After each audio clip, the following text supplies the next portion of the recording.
لیکن جب تک خواتین بال نہیں کٹوائیں گی، احرام ہی میں رہیں گی، خواہ کتنی ہی مدت گزر جائے، اور جب بال کٹوا لیں گی تو احرام کی پابندیاں ختم ہو جائیں گی۔ چہرے کو ڈھانپنا، کپڑا لگانا، خوشبو لگانا، ناخن اور بال کاٹنا سب حلال ہو جائے گا، لیکن خاوند سے صحبت کرنا، بوسو کنار کرنا، یہ طواف زیارت تک حلال نہیں ہوگا۔ اب یہاں پہ ایک اہم ضروری بات جو ذہن میں رکھیے گا کہ جمرۃ العقبہ کو کنکری مارنا، پھر قربانی کرنا، پھر سر کے بال کاٹنا، یہ تینوں عمل واجب ہیں، اور جس ترتیب سے میں نے ان کو بتایا ہے کہ پہلے کنکری مارنی ہے، پھر قربانی، اور اس کے بعد پھر بالوں کو کٹوانا ہے، تو اسی ترتیب سے ان کو ادا کرنا بھی واجب ہے۔ اگر ان میں کوئی عمل چھوٹ جائے یا ان کی ترتیب بدل جائے تو عام طور پر ایک دم واجب ہوگا، اور بعض صورتوں میں ایک سے زیادہ دم بھی واجب ہوں گے۔ اس لیے خواتین ان تینوں افعال کو ترتیب سے انجام دینے کی کوشش کریں، اور اگر غلطی ہو جائے تو معتبر علماء اور اہل فتاوی سے رجوع کریں۔ تو آج کی تاریخ میں یعنی 10 ذی الحجہ کا سب سے اہم کام طواف زیارت ہے۔ رمی، قربانی اور سر کے بال کاٹنے کے بعد طواف زیارت کرنا سنت ہے۔ اگر طواف زیارت اس سے پہلے کیا جائے تب بھی فرض ادا ہو جائے گا۔ طواف زیارت کا وقت 10 ذی الحجہ سے 12 ذی الحجہ کے غروب آفتاب تک ہے، اور ان 3 دنوں میں رات کو یا دن میں جب چاہیں مکہ معظمہ جا کر طواف زیارت کر لیں۔ عموماً پہلے روز یعنی پہلے دن بہت ہجوم ہوتا ہے، دوسرے یا تیسرے دن زیادہ ہجوم نہیں ہوتا، اس لیے دوسرے یا تیسرے دن یہ طواف کرنا چاہیے، اور اس کے ادا کرنے کا بھی وہی طریقہ ہے جو عمرے کے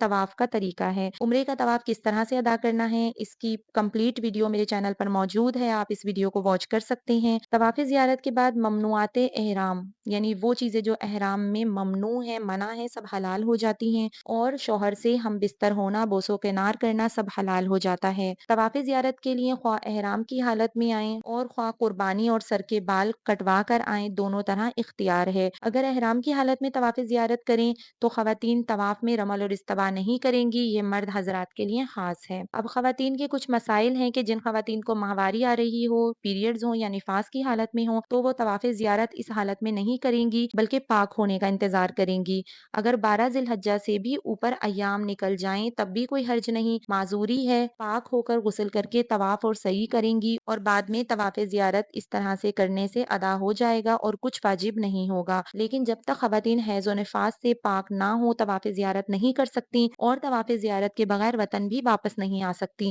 اگر واپس آ گئیں تب بھی عمر بھر یہ فرض لازم رہے گا، اور پھر دوبارہ حاضر ہو کر طواف زیارت کرنا ہوگا، اس لیے حیض و نفاس سے پاک ہونے کا انتظار لازمی ہے۔ یاد رہے کہ طواف زیارت حج کا اہم رکن اور فرض ہے، یہ کسی حال میں بھی فوت نہیں ہوتا اور نہ اس کا بدل دے کر ادا ہو سکتا ہے، بلکہ آخر عمر تک یعنی جب تک عمر ہے اس وقت تک اس کی ادائیگی فرض رہے گی، اور جب تک اس کی ادائیگی نہیں ہوگی خاوند سے صحبت اور بوسو کنار حرام رہے گی، یعنی میاں بیوی ایک دوسرے کے لیے حرام رہیں گے۔ اگر خواتین حج کی سعی پہلے کر چکی ہیں تو اب نہیں کریں گی، ورنہ طواف زیارت سے فارغ ہو کر حج کی سعی کریں گی، اور سعی میں گرین لائٹس میں خواتین نہیں دوڑیں گی بلکہ اپنی عادت کے مطابق چلتی رہیں گی، اور حج کی سعی کا وہی طریقہ ہے جو عمرے کے طریقے میں نے آپ کو بتایا ہے۔ میری اس ویڈیو کو واچ کر لیجئے گا۔ 11 ذی الحجہ حج کا چوتھا دن، 11 تاریخ کو زوال آفتاب کے بعد تینوں جمرات پر 7 کنکریاں مارنی ہیں، اور ہر کنکری مارتے وقت یہ دعا پڑھنی ہے: بسم اللہ اللہ اکبر،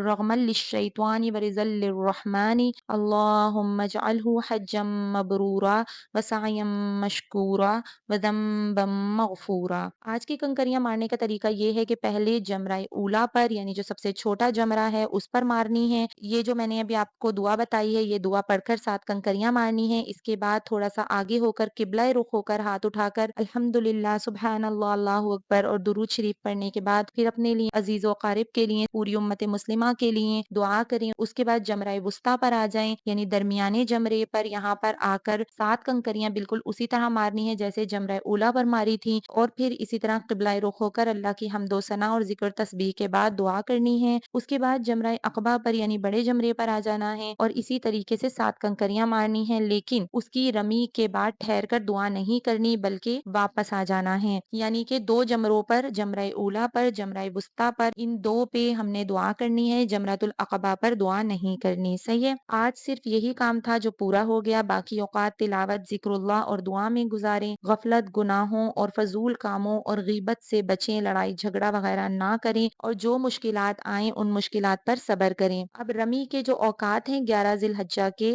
رمی کا مستحب وقت زوال کے بعد سے غروب آفتاب تک کا ہے، اور غروب آفتاب کے بعد سے 12ویں تاریخ کی صبح طلوع ہونے تک مکروہ وقت ہے۔ اب یہاں پہ ایک مسئلہ ذہن میں رکھیے گا کہ زوال سے پہلے رمی کرنا جائز نہیں ہے، کیونکہ زوال سے پہلے رمی کا وقت شروع نہیں ہوتا۔ اگر کسی نے غلطی سے اس وقت رمی کر لی تو وہ معتبر نہ ہوگی اور وقت شروع ہونے پر دوبارہ رمی کرنی ہوگی، ورنہ دم واجب ہوگا۔ قضا کے وقت میں رمی کی قضا بھی واجب ہوگی اور وقت قضا 13 ذی الحجہ کے آفتاب غروب ہونے تک ہے، لیکن قضا کرنے سے دم ساقط نہ ہوگا، وہ بہرحال دینا ہوگا۔ ٹھیک ہے، غور سے سن لیں، ذہن میں رکھ لیں۔ 12 ذی الحجہ حج کا 5واں دن، آج کا خاص کام تینوں جمرات پر ساتھ ساتھ کنکریاں مارنا ہے، بالکل اسی طرح اور انہی اوقات میں مارنی ہے جس طرح کہ 11 ذی الحجہ میں نے آپ کو بتایا ہے۔ صرف تاریخ کا فرق ہے اور کچھ نہیں، جو کام ہم نے 11 ذی الحجہ کو کیا تھا وہی ہم نے 12 ذی الحجہ کو بھی کرنا ہے۔ تو آج کی رمی کرنے کے بعد اب آپ کو اختیار ہے کہ مینا میں مزید ایک دن اور قیام کریں یا مکہ مکرمہ آ جائیں۔ اگر مکہ مکرمہ آنے کا ارادہ ہو تو غروب آفتاب سے پہلے پہلے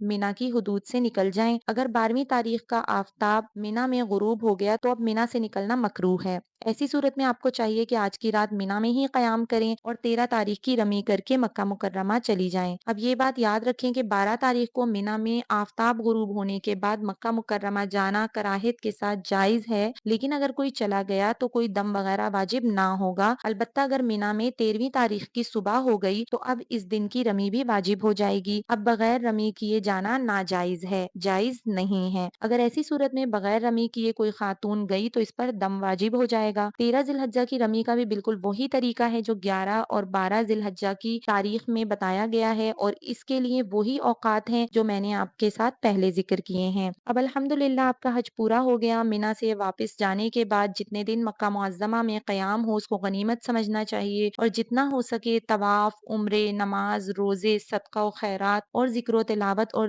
نیک کاموں میں اپنے وقت کو گزاریں۔ پھر معلوم نہیں کہ یہ وقت ملے یا نہ ملے، اور موت کا وقت ہم کو معلوم نہیں کہ ایک دن مرنا ہے آخر موت ہے، کر لے جو کرنا ہے آخر موت ہے۔ تو اللہ تعالیٰ سے میری دعا ہے کہ اللہ رب العزت آپ سب کے حج کو قبول و منظور فرمائے اور اس حج میں اللہ تعالیٰ میرا بھی حصہ ڈال دیں، تو اس لیے مجھے دعاؤں میں خصوصی یاد رکھیے گا۔ اللہ تعالیٰ آپ سب کو جزائے خیر عطا فرمائے، آمین ثم آمین۔ اللہ پاک تمام حاجیوں کے لیے آسانی اور عافیت کا معاملہ فرمائے اور اللہ پاک آپ سب کے حج کو اور آپ کی عبادتوں کو شرف قبولیت عطا فرمائے، آمین ثم آمین۔ اسی طرح کی اور بہت ساری اوتھینٹک ویڈیوز کے لیے دیکھتے رہیے اوتھینٹیکیشن آف اسلام۔ السلام علیکم ورحمۃ اللہ وبرکاتہ۔